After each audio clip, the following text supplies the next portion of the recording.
You're listening to the OCD Stories podcast, hosted by me, Stuart Ralph. The OCD Stories is a podcast dedicated to raising awareness and understanding around obsessive-compulsive symptoms. I do this through interviewing inspired therapists, psychologists, and people who have experienced OCD. Welcome to the OCD Stories. And welcome to episode 511 of the OCD Stories podcast. And in this one, I got back on Melissa Mose. Melissa is a licensed marriage and family therapist who treats OCD. Melissa is president of the ISDF affiliate OCD SoCal. And just on that note, OCD SoCal are running a 2-day online OCD conference on November the 15th and 16th of this year, obviously. And if you're interested in that or want to attend, I'll put a link in the show notes, or you can just Google OCD SoCal to find out more.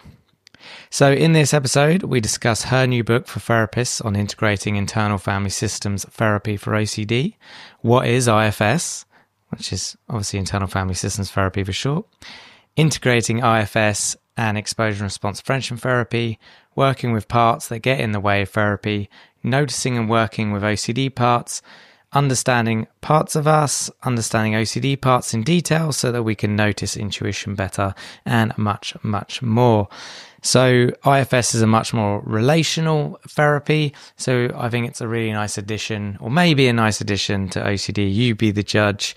I should say nice addition to ERP or ICBT. So I'm probably going to cover more relational based therapies because we've got the kind of behavioral element covered. So we can look more at the relational as well as the behavioral and integrating the two. And thanks to our podcast partners, NoCD. If OCD is interfering with your life, NoCD can help. They're licensed therapists, specialize in exposure and response prevention therapy, the most proven therapy for OCD. With NoCD, effective treatment that is 100% virtual is available for children and adults with OCD. And most members can get started within 7 days on average. No hassle, just real science-backed help and support between sessions. Begin your journey at nocd.com, or I'll put the link in the episode description. So thank you so much to Melissa for her time. Always a pleasure to speak with her. I found this talk really interesting. I hope you do too. And of course, thank you to you guys for listening. As always, it means a lot. And without further ado, here is Melissa. Welcome back to the podcast, Melissa. Thanks for having me again. Yeah, it's good to have you on. And obviously, the first time we spoke, we talked about integrating ERP and internal family systems, or IFS for short. And that's what we're going to talk about today. But since we last spoke, how have you been? What you've been up to? Released anything? Yes, as a matter of fact. I have finally finished the book. So I think when we spoke, it was in various stages of almost done. So I finished the book. The book came out on September 8th, and it's called Internal Family Systems Therapy for OCD, a Clinician's Guide. It's real pithy and rolls off the tongue. But it's been, that came out, and it's been quite a journey. I feel like lots has evolved in the couple of years that I spent writing that book in terms of my work with clients and ways in which I use IFS with OCD, and even since the book's come out. So I've been doing a lot of consulting with people. That it's been wonderful to see both communities really welcome this approach. I was concerned that both communities would be mad at me, but it's just such a great fusion. It's this infusing the way we work when we're doing really solid, good OCD treatment with this approach that tends to be really healing. So I've gotten a great reception, and I'm really, really pleased about it, and have started writing a workbook for individuals. Yeah. So There's been a lot going on. Yeah, that's amazing. And I guess it might be how long is a piece of string. Would you have a rough timeline for the workbook? Yeah, that's a good. How long is a piece of string? It's technically, theoretically, final draft is due February 1st. So maybe out next fall. Cool. Yeah. Yeah, hoping that happens. That's the intention. Yeah. Just wanting to make sure it's really user friendly, and really solid. And so got a few more edits to do, but it's it seems easier to talk about theory and making it really applicable so that people can jump in and get something out of it is not always as easy. No, exactly. No, but that'll be a brilliant workbook, no doubt, when it comes out. And really add to the variety of workbooks out there. So awesome. So I guess initially, for those that don't know what IFS is or haven't heard our first episode, of course, people can pause it, go listen to that now. But just for ease, how would you describe IFS to anyone listening? Yeah, so IFS is an approach that was developed clinically out of the practice of Dick Schwartz, who worked with eating disorders and started to notice that he heard his clients say, well, part of me wants to do this, get better, make good choices, and this other part of me just doesn't want to. This other part of me wants to do that. And he started just listening to that language, and we all kind of use that language. I feel that way all the time. Part of me wants to keep working until I finish this chapter, and another part of me knows that, people need me over here. So IFS is the idea that we are essentially a multiplicity. It's not like wrong or bad or problematic to have parts. We are naturally that way, and that we all have a self as well. We have. It's not that we have to develop self over time. It's that when parts relax back, what naturally emerges is a state of clarity, is an awareness, an ability to step back and be curious, really. And it's that curious, open, aware state of mind that Dick Schwartz calls self. It's not unlike, problematically sort of, what some Buddhist traditions would call no self, or, DBT might call wise mind, or, we have this concept in other traditions, but it's the you who's aware that you have parts. So what's distinct about IFS versus other like ego state and other kinds of parts work is that as a family systems therapist, Schwartz really began to notice that our parts interact as if they're a family. The same way that we do family therapy, we can work with our parts. And so it's not like they're little people running around in there, but it works better when we treat them that way, when we recognize these two parts kind of work together and these two parts don't like each other. And this one tends to dominate. So we may need to ask that one to step back or go into the waiting room a little bit while we get these other ones talking. So that's the general concept. And healing is really not about getting rid of parts. It's about accepting parts and helping them sort of let go of their more extreme positions. So it's about finding a balance. It's about being actually the self in the leadership role, the parent in the room, the CEO, the one who guides the parts rather than parts leading. Yeah. So you're taking the reins again, so to speak, and the parts are still at the round table, but you're the one leading the conversation. Exactly. Yeah. Okay. Yeah. It's not unlike what we are looking for when people use mindfulness, right? It's decentering in mindfulness. Yeah. In ACT, we might talk about diffusion from parts. We call it unblending in IFS. And so, yes, it's about putting that wise self in the lead. Yeah. I like that. So I think I probably would have asked you this in our first episode. I didn't listen back because I don't like to hear my own voice too much. I have to listen to it each week when I listen back anyway. But it's sorry if I have asked you this, but what led you down the path of IFS? Well, it's been a 30-year stretch of being a clinician. So I've done lots of different things in those 30 years. I started out actually in a more psychodynamic program. That was where my master's and my doctoral work was all more depth psychology and Jung and psychoanalysis, which I never practiced, but it was a psychodynamic approach. Then I trained in family systems therapy when I actually got out into the work, because that's the kind of internship I got. So family systems is really how I worked for the first 15 years. I worked with teens and families. And then I switched over completely when my daughter had her sudden onset of OCD after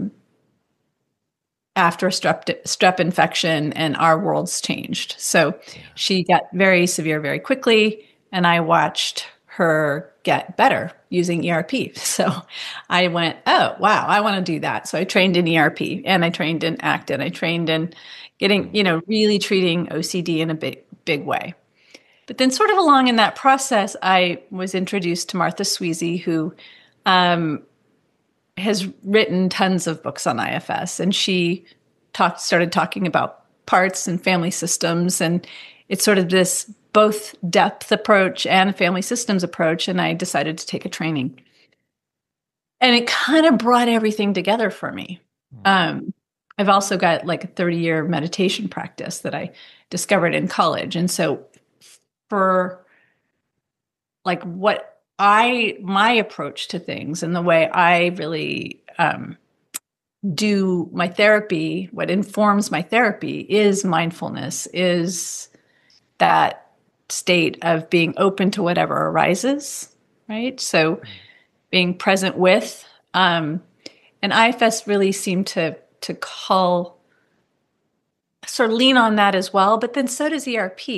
And so here I am seeing my clients with OCD, and I've got this, wait a minute, parts going on in my, one part of my brain, and I'm doing my exposures in the other part of my brain. And I just sort of naturally, I think when you start studying IFS, you just naturally start thinking in terms of parts. And when you're speaking with a client, you're aware, like especially if they're particularly activated, I'm talking to their angry part, for instance, or I'm talking to a scared part, or I'm talking to a part with an agenda that just wants to figure out how to fix this. And so it's really intellectual. And I just began to naturally use my IFS training in the course of doing ERP, and really found that where they're very much alike is the idea of exposure. If you zoom out and you take exposure as the healing principle in a lot of this, in a lot of our different theories, actually. But if you think of it as turning towards the thing that you've been avoiding with openness and curiosity and a willingness to learn, that's exposure. It's also exactly what IFS is all about. We're turning towards parts, even dangerous, scary parts, parts that are talking about suicide, or parts that are binging, or parts that are criticizing and shaming inside. And we're turning towards those, unblending from them and opening to them with curiosity, and kind of saying, what are you doing? What are you trying to do here? What's your job? And the theory is parts are all trying to help in some way or another. It may have gotten very dysfunctional over the years, but at the root of it is a good intention. And so OCD just naturally lends itself to parts work. We're constantly talking about the bully in your brain, or our clients are saying, my brain is telling me this, but I know it. I don't really have to do that. And so that's what IFS is. We speak for parts. Even in a relationship, it might be, part of me is really angry with you right now, but I know you didn't mean to hurt me, right? So that's an unblending. So just that move became very natural. And so I decided to keep exploring. And I found that people responded really well to unblending and befriending their OCD parts, as opposed to fighting them all the time. Oh. So that freed up a lot of energy. And so, and it also teaches a way to have self-compassion that's a little more effective than just be self-compassionate towards your have self-compassion. It's really hard to do, but IFS really teaches that skill in a very powerful way. So okay. And self-compassion sort of specifically targeting one part as opposed to giving your whole self kind of self-compassion. Right. So, and I think that's a really great distinction because sometimes when we look at ourselves as a whole, it's hard people will say, I don't deserve compassion, right? Because I do these things. And if you really can help someone see, well, there's a part of you that does these things because it feels like it has to, and you don't like it. So there's the you in there, right? So even being able to turn towards the part that's doing something destructive, let's say it's excessive hand washing or something in our field, and just having some appreciation for, I get why you're doing that. I get that you think it helps. I know you're working really hard. And helping a person notice the criticism, notice the frustration with these other parts, and unblend from those as well can help us access what's naturally there. And it really does come up natural, like just it spontaneously. You really do start to have compassion for parts of yourself who are working so hard to protect you in this really awful, counterproductive way. It just again and again never ceases to amaze me that you can have that compassion towards a part of you that's just doing the best it can with limited information. Absolutely. And do you find with IFS, it's useful for like when people have blocks to doing ERP? Because some people, some of my clients, for example, there's just this block. They can't do it for whatever reason. It's always various reasons. And sometimes you can try and motivate them and do other things, but it doesn't work because the block, the part in this case is so strong. So yeah, you were nodding a second ago. So yeah, what do you want to say? Yeah, that was initially what I thought this was going to be all about. Initially, I thought, well, IFS is going to be useful for treatment readiness, really. And it is. That's a huge piece of it. It ends up being useful all the way through treatment, through ERP or ICBT. It works really well with that as well. But initially, I was focused very much on the parts that get in the way. There might be skeptical parts that have heard stories about ERP, and I don't want to try that. There might be parts that are just really intimidated, scared. And so with IFS, what we are able to do is notice how that shows up, right? I noticed you were able to do these exposures, but you don't want to do this one. So let's sit with that. So instead of trying to get rid of the block or the quote unquote resistance, let's get really curious about it. How does it show up? Like, how do you notice it? Do you feel it in your body? Is it more of a thought? Kind of do that describing thing that ACT does a lot, like how big is it? What color is it? Does it tingle? How would you identify it? I think with parts, it's sometimes they take on these characteristics like, it's just like a bouncer, in a club, or it's got, you can kind of personify it a little bit. But mostly we're doing that move where we're turning towards it, which allows us to step back and have a little perspective and really work with the part that's in the way. What's it trying to do for you? Okay. Does that make sense to you? Are you on board with the idea of not wanting to die? well, yeah, right? Okay. So let the part of you know that you're on the same team. You don't want to die either. But you actually have a lot more information than that part of you does, right? You have all these other parts, you have the big picture. So we're trying to kind of set up an alignment with like a part that's blocking so that it can soften. And I use a lot of like my previous teen therapy skills where, the teenagers were always battling their parents, right? And I would teach them the skill. Like, if you want them to listen to you, sometimes you have to hear them first. Sometimes you have to say, Mom, I really understand why you're worried about this situation. That guy you're right, doesn't always make the best decisions. And this is all of these things. And I understand your concerns. I feel them too. But I think it's going to be fine for these reasons, right? So I teach that skill, relationship skills. It's all about relational work, right? So we're doing the same thing inside with a part. Like, all right, bouncer guy, like, I'm on board with the fact that this seems really disgusting and scary. And I don't want to put myself in a situation where I'm doing compulsions all night either.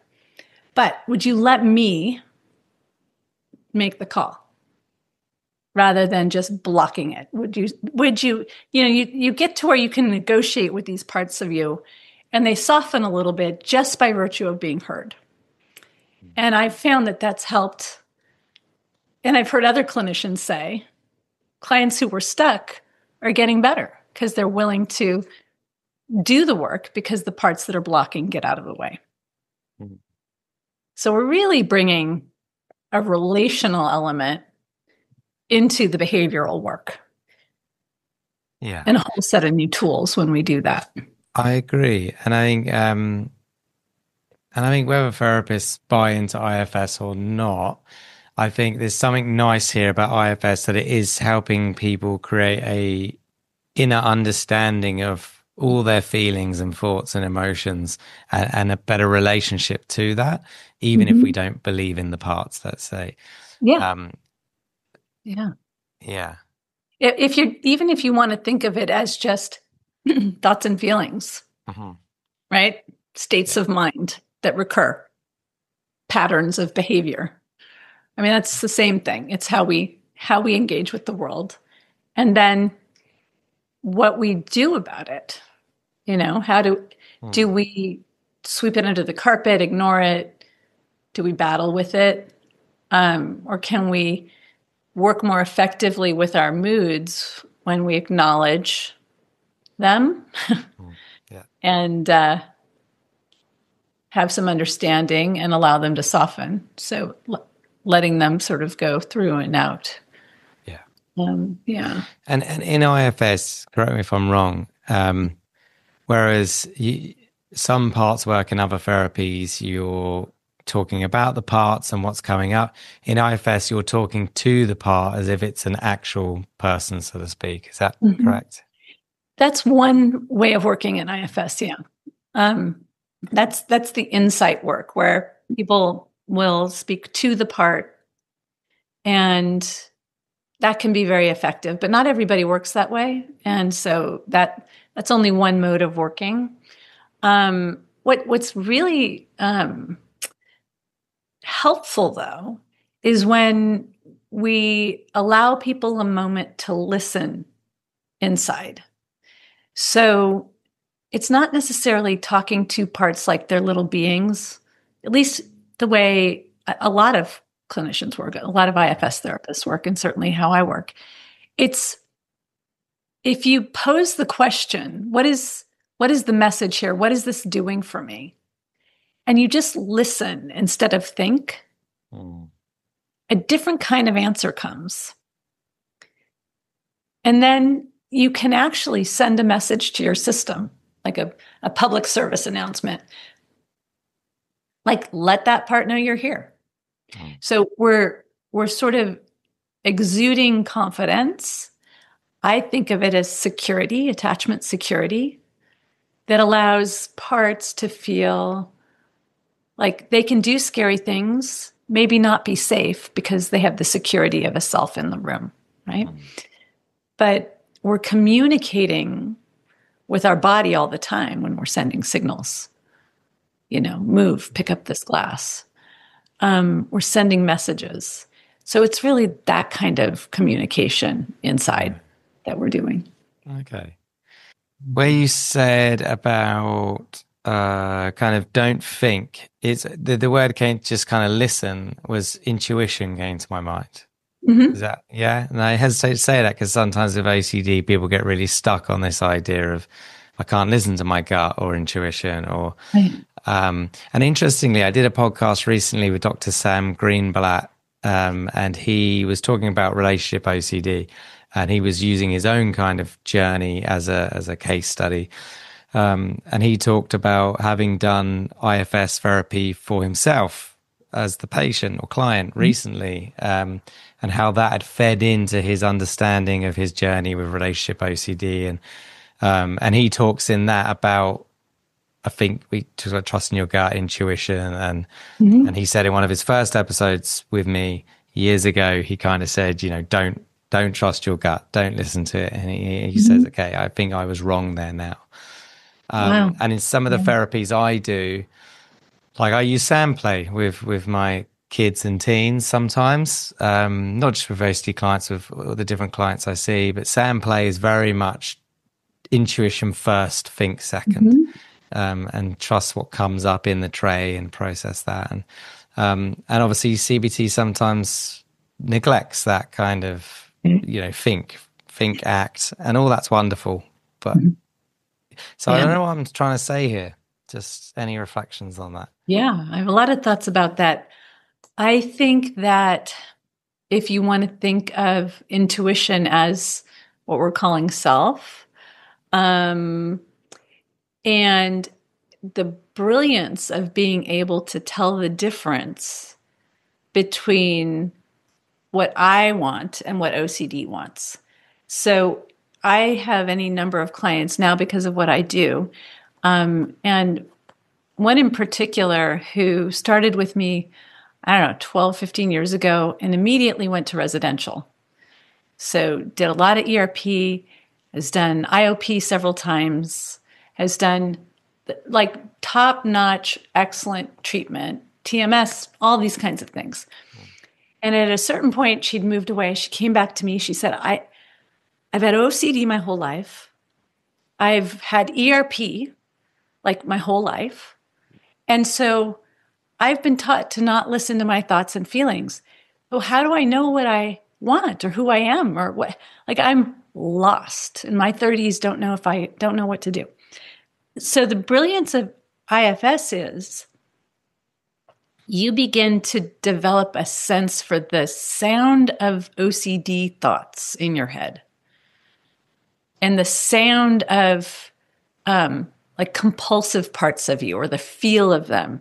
So they become familiar and you can then get in that space where intuition, there's more room for intuition because you know the quality of that thought. It sounds different in your head, doesn't it? Right? Yeah. It has a more shrill kind of a tone, or it's more pressured, or it's more urgent, or your body posture changes when you're sort of in that OC part of you. And if you notice that, and you listen to it, you can hear what it's saying, but you also then have more space for that intuition, right? And you use that wonderful construction, I think, which is part of me says this, but I know that. And sometimes that's a really hard place to get to. But if you are, with some work of identifying these parts, people have a lot more access to that intuition and to the ability to say, well, there's all this noise going on, but I'm here. I'm doing that. Or I feel this, or I'm aware. And so what this one particular client eventually said to me is, she was really resistant to IFS at first. She's like, I don't buy it. The self stuff, these 8 C's. And she eventually said, when you have access to yourself during exposures, it makes all the difference. And it really is true that we've got all these prompts during an exposure now. Like, I can notice, like, hey, did a part just come in? Yeah, I'm starting to get really intimidated about this. I'm starting to worry that I'm going to do compulse all night. Okay, so like, turn to that part, ask it to step back, and then we go back into the exposure. So we're unblending during an exposure, making the actual contact with what we're doing much, much deeper. So I think I veered off your topic of intuition a little bit, but it's that the more we identify parts, the more we are able to unblend and get them to step back, the more spaciousness people feel inside. And that's where their intuition of who I am and what's the why, where are the values, in ACT, when we talk about values, that's self. Like, I don't want to be stuck here because I can see this future. And learning to trust that is an internal attachment relationship, right? It's security. It's like, so that's, it's security, not safety, right? We don't want safety seeking all the time, but we do want, to be like with space, we have parents be with their kids in a supportive way. It's kind of like teaching clients to be with their obsessive compulsive thoughts and feelings in that same way. Yeah. Accepting, compassionate. I hear you. I see you jumping up and down over there. And I know we'll get through it. So we're going to hang out and whatever. So I think what you're saying is really right on. Being able to listen, being not afraid to listen, knowing there is a self in there is the huge shift. Yeah, I think two things come to my mind. I'm blanking on the first, so maybe I'll go to the second. Elena Fasan, who you may know she's in California, right? She does space, I do space, sounds like you do space. And when I was speaking with her, she was the one that pointed me on that she gets her clients, that the supportive language that we teach parents, she encourages the clients to use that on themselves when they're, facing.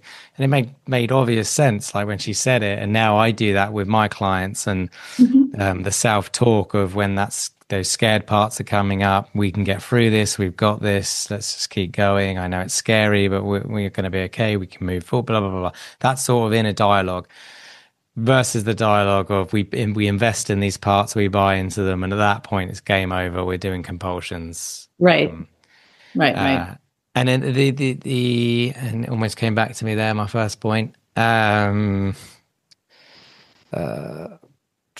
Yeah, well, I think something about in terms of intuition, because again, I always hesitate to say it because I know when people are in the thick of it, they're so full of doubt, right? And it's the doubting disorder. And but I think if you can, as it sounds like what you're saying, like really get to know that OCD part, you can start to know what it looks like, smells like, tastes like, feels like. So when it comes up, you can see it from a mile away. Yeah. And then in ACT, diffuse from it or unblend in IFS. Yeah. Sometimes I'll do something around, because, as therapists, we're seeing the posture of our clients. We're noticing a lot of things that are visual that they may or may not be, but say that doubting part that's fretting, that's worrying, that's what ifing. And when people are really blended with that, you can feel it and they almost look different, right? And so I'll have them like really notice that, like notice your posture right now, notice your tone of voice, like kind of imagine this like character that you're in, this role that this part of you is in, right? And if you were to put that character on a stage, like who might play that one in a play, right? What would it look like on a outside of you? And really get curious about how we embody states of mind. Our feelings really are palpable, and they change us, how we are. And so that way there's all these cues to when you're beginning to be taken over by that spiral or by that swirl of inner turmoil. Is you start to wring your hands. It's like, okay, there's that part. I see that part. Okay, I might still get taken over by it. I might still, really feel it strongly, but at least I'm aware that I'm here too. And that's the first step, and that's the powerful step. And that creates the willingness to do treatment. Yeah. Now that you say it, because I see it in session as well, that when you see suddenly someone just start closing down, almost like a flower that's not been watered, and it just collapses in. And then you do various things, and suddenly the shift is completely different. They're sitting differently. They look more relaxed and unburdened, which I know is an IFS term, but I'm not using it in that way. Right. And it's just miraculous. And sometimes I can point out, say, you can shift back from this state, and you see them, as if they're really triggered, they'll do this 10 times in a session where they'll keep dropping back in, and you try and pull them back out. IFS will have a better explanation for that, but it's interesting. Yeah, you point that out. Well, we blend and unblend all day long. That's how we function, right? So I have a part that organizes my thoughts well enough to speak to you right now. That's a part of me. It's a functional part of me, and it's a different part than the one that talks to my cat. It's it's just a different aspect. It's a different state of mind. It's we're constantly changing, and it isn't. It's just a useful shorthand. Parts are just a useful shorthand for a state of mind that I can recognize, that recurs, that has patterns. And when I can recognize that, I can more easily do something about it. You have to, my little brother's baseball coach used to always say, you have to catch the ball before you can throw it, right? So we have to be able to recognize these things before we can actually relate to them differently, which is what I think is key, which is the mindfulness piece. And then be able to choose how we behave rather than be, subject to the compulsions rather than the have-tos and the can'ts. So that just ability to notice. And, one could argue it is very much like mindfulness-based CBT. It's a little different in that we begin to notice some of these parts, like this part will trigger that part. So we can get into the inner dynamics of it a little bit more. And it's not just I be aware of my thoughts and feelings. I also listen to them because they have a lot of information. It's not just a random obsession. It's something that's usually cued in around a theme, right? And has some information for me. It doesn't mean that its narrative about that is true. Right? So, it's more, it's just bringing the relational into the behavioral is how I like to describe it.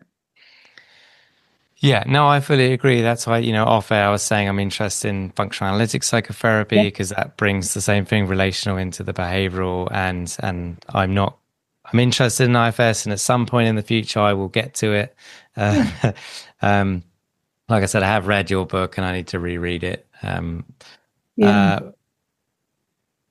But where am I going with that? Yeah, I think that's why you're seeing, you mentioned it off air, that it's being well received, this idea of merging IFS with ERP, and BAP and ERP was fairly well received whenever we've talked about it. I'm trying to think other relational therapies that we talk about in relation, but I think ERP therapists are open and looking for that more relational adjunct, or I don't know if adjunct's the right word, addition to ERP. So how do you, for anyone wondering, both sort of sufferer or person with OCD and therapist, what do the sessions look like? Are you going through the normal sort of ERP protocol and then pausing for IFS when you see things coming up, or are you setting up IFS parts, terms, and all of that straight away? Like, how are you blending it? Yeah, so it kind of depends why people come to me at this point. Sometimes they're coming to me wanting IFS for OCD. Usually I discover it's because they're avoiding exposure therapy, right? And so because, I'm a huge fan of ERP and I do ERP and I'm, an OCD therapist, what I do in these cases is I say, fine, we'll do IFS. But I'm always infusing my parts work with exposure principles of, well, what happens if we like welcome that feeling into the room? What is it? I'm looking at what are their parts avoiding, and like what if we could get curious and go there? So an IFS session might be, we start with, what do you notice? What's up right now today? So we would identify the parts in the room. What part we sort of get a contract for the session. What part needs your attention most? And it might be, I'm just aware of tracking everything in the room, right? I've watched everything you've touched. I know exactly where I've been. And so there's this part of me that's tracking and keeping in and scanning. So then we would turn our attention towards that part, and get kind of curious. What do you notice about it? How do you feel it? How do you know it's active? Do you hear a voice in your head? Do you have a feeling in your body? And we go through a little version of what IFS calls the 6 Fs, where we find it, focus on it, and kind of flesh it out. And then there's this befriending thing, which you have to be a little careful about, honestly, because we don't want to interview the part and get into its content or entangled in what it's saying at all. But we want to generally get a gist for, what do you suppose it's doing for you? It's trying to protect me. Okay, why do you suppose it's doing that? It doesn't want me to die. Whatever, like you get a sense for, okay, there's a good motive here. So that's a befriending move, like I was talking about earlier. And then what we do is we try and sort of imagine if that part could soften back for a minute and let you decide where you put your eyes. Would you be willing to try that? And so what I'm doing is an exposure in parts language. So let's do a little experiment here. The scanning part could maybe walk out and go into the waiting room for a second. And it's weird, but they do that. It's like if it could trust you for a second and settle down. And it's a little disarming. So oftentimes parts will just do that. And then we do an experiment. What if, I'm going to get up and walk around and you don't watch where I go? Or, we'll do whatever the exposure is. And notice the feelings that come up when the protective part isn't there. So in my mind, that's what IFS would call an exile. An exile is just whatever we're trying to exile. I don't want that, so I don't want to feel it, so I'm pushing it out. And so it might be uncertainty. It might be contamination, disgust. It might be shame. It might be, I'm not enough. I'm not perfect. It might be whatever the feeling is. We begin to sit with that. So that's sort of a more IFS. That's what I call IFS infused with exposure principles. Other people come to me with OCD and they need exposure work. But because I do IFS, I can't not think in parts, right? So we might be doing in vivo exposures and we might be touching the classic doorknob. And I'm asking, well, what are you noticing inside as you touch that? What else are you noticing? And I'm identifying parts. Oh, and there's this critical part that's telling you you're doing it wrong because you don't have your whole hand on there. So, okay, well, we're addressing that part and getting that to soften. So sometimes I'm doing ERP infused with parts work and helping a person unblend and unblend as they do an exposure. And sometimes I'm doing more what looks like an IFS therapy session with always with turning towards and, you know, trying something new. Would that part of you be willing to try something new right now? So it really does vary depending on the person. And it's a beautiful thing to have at your disposal if you have somebody who also has trauma, because you're able to work with both at the same time because you're working with the parts that are organized around feelings that came on board during trauma. So that's another whole episode maybe, but you can work with it's transdiagnostic. So we can really work with people who also have substance use issues. We can, gaming addictions. It works really well because we're identifying the characters that are involved in different behaviors, kind of as an extended family. Yeah, absolutely. That was a really good rundown, and you really illustrated how you integrate it into ERP. I'm blanking again now. What was it?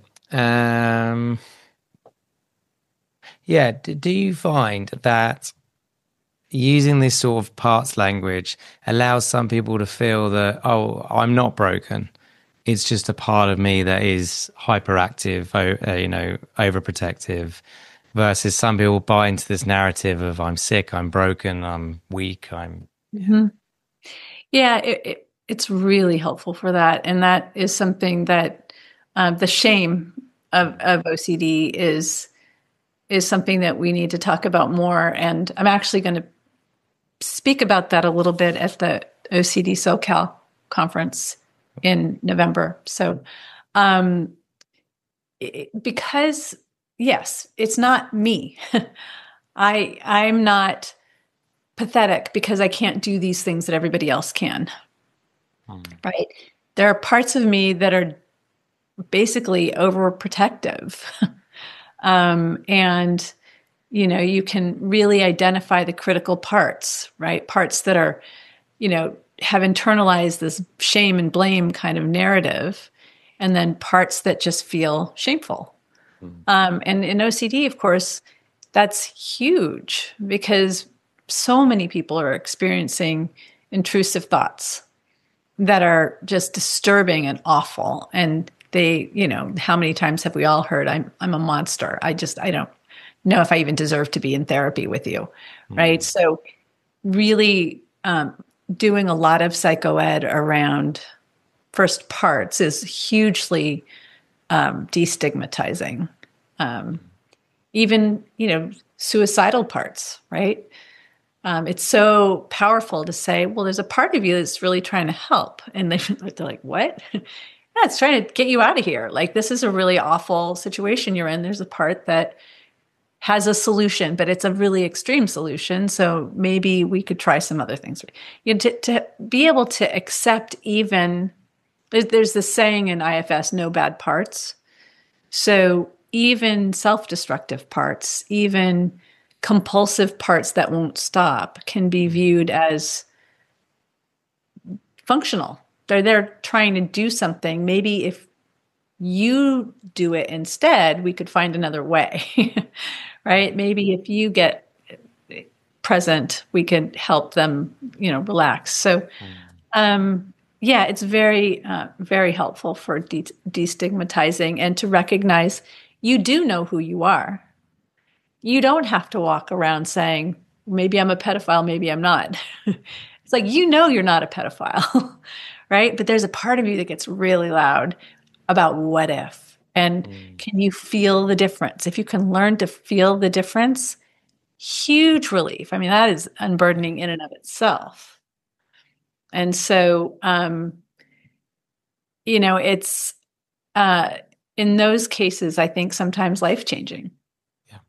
Um, in fact, life-saving, actually. The client I was alluding to earlier that was resistant to IFS and had nothing but ERP, but she's like, there's a person here that's worth saving, Yeah. and and that's, it's really, really powerful and really healing.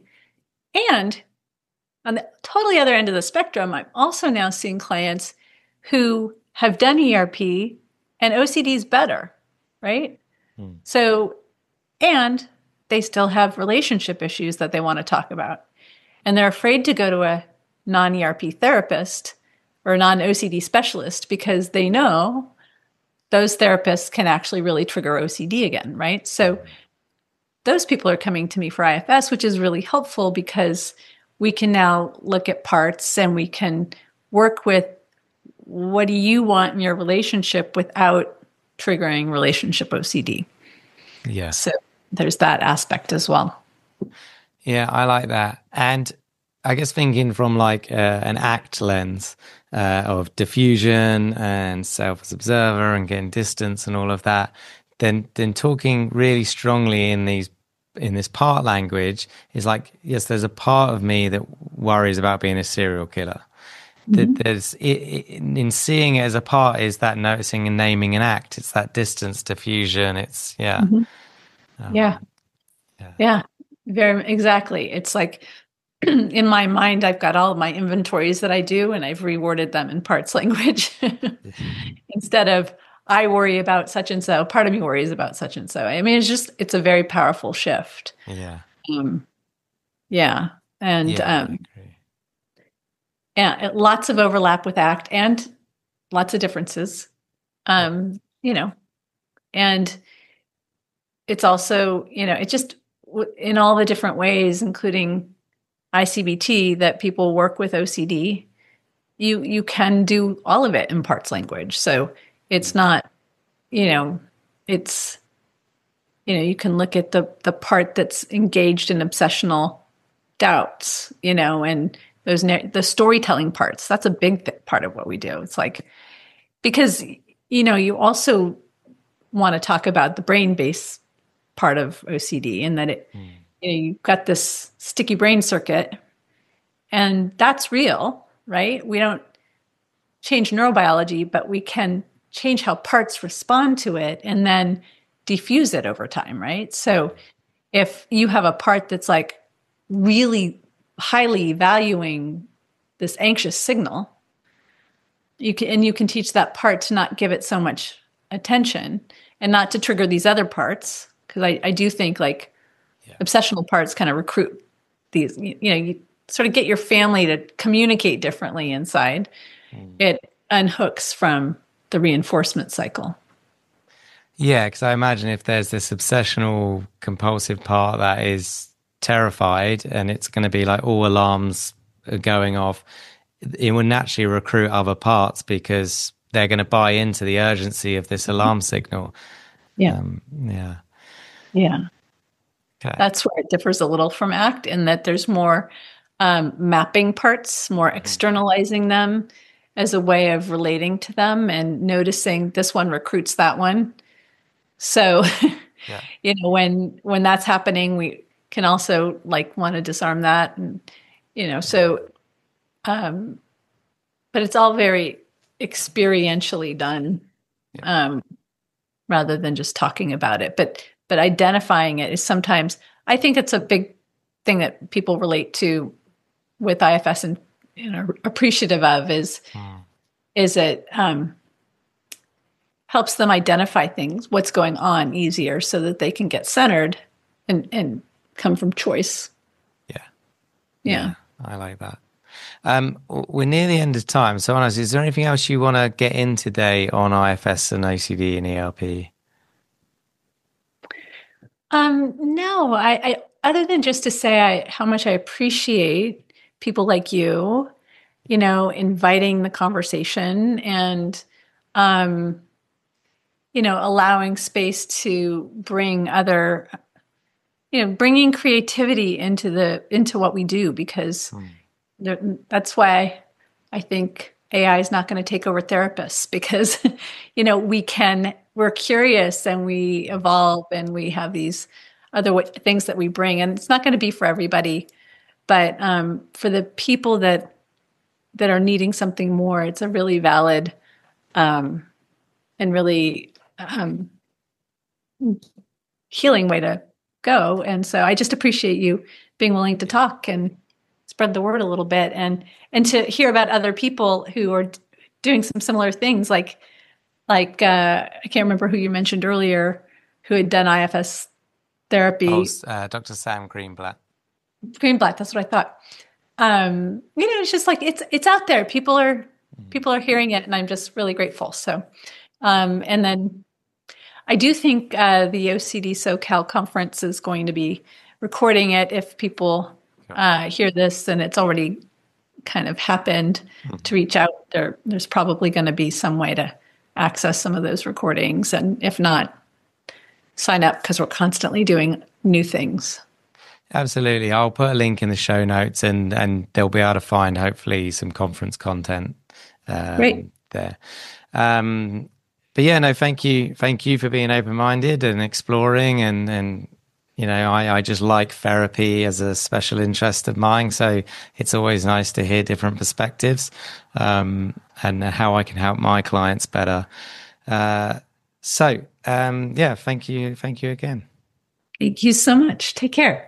Thank you for listening to this week's podcast, and thank you to our Patreons who helped make this episode possible. And if you would like to find out more about Patreon and the rewards and benefits, then there will be a link in the episode description. If you enjoy the OCD Stories podcast and would like to support us, please subscribe and rate the show wherever you listen to the podcast. And thank you to NoCD for supporting our work. If you want to find out more about NoCD, you can click the link in the episode description. And quick disclaimer, guys, this podcast is not therapy. It is not a replacement for therapy. Please seek treatment from a trained professional. And until we speak, take care.